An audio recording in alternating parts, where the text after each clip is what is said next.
তো আমাদের হচ্ছে এখন পাতাতে খাওয়া।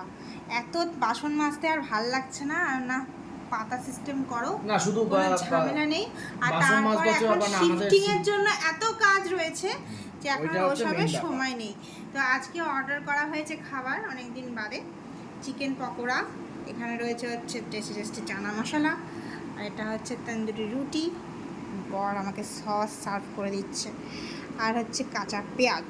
যা সসটাকে বেশি দেওয়া হয়ে গেল, এই সসটা আমার ফেভারিট সস। আমার থেকে দিয়ে দিচ্ছি, কোনো অসুবিধে নেই। তো এই হচ্ছে আজকে বহুবিধ খাবার দাবার। আহা হা, আমি নিলাম তো, ও বা সস খুঁজতে গেছে। কই? এই তো এই সসটা ওর প্রিয় সস। চোখে অন্ধকার, সস।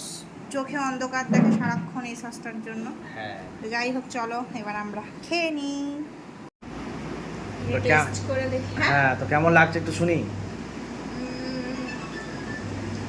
হেভি। তৈরি খাবার খেতে সবসময় ভালো লাগে। তৈরি খাবার আবার পাতায় খাওয়া আবার হচ্ছে, পাতায় খাচ্ছি। বাসন মাজতে হচ্ছে না। বাসন মাজতে হবে না এখন। আলটিমেটলি ঘর প্যাক সব আমিই করছি।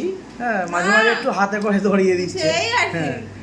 হ্যাঁ, কম সুখী সুখ। ঝামেলা। এই কদিন ধরে এবাড়ি ওবাড়ি গেছি, আজকে পুরো রান্নাঘর পরিষ্কার করেছি আমি। ওতেই ব্যস্ত হয়ে গেছি। আর না, তাহলে অর্ডারই করে দাও, খাওয়াটা হয়ে যাবে। হ্যাঁ, শুধু একটুখানি রান্নাঘর পরিষ্কার করে কৃতার্থ করে ফেলেছে বাবারে। হ্যাঁ হ্যাঁ হলো। আগে আমি খেয়ে নিই, নাহলে সব শেষ হয়ে যাবে।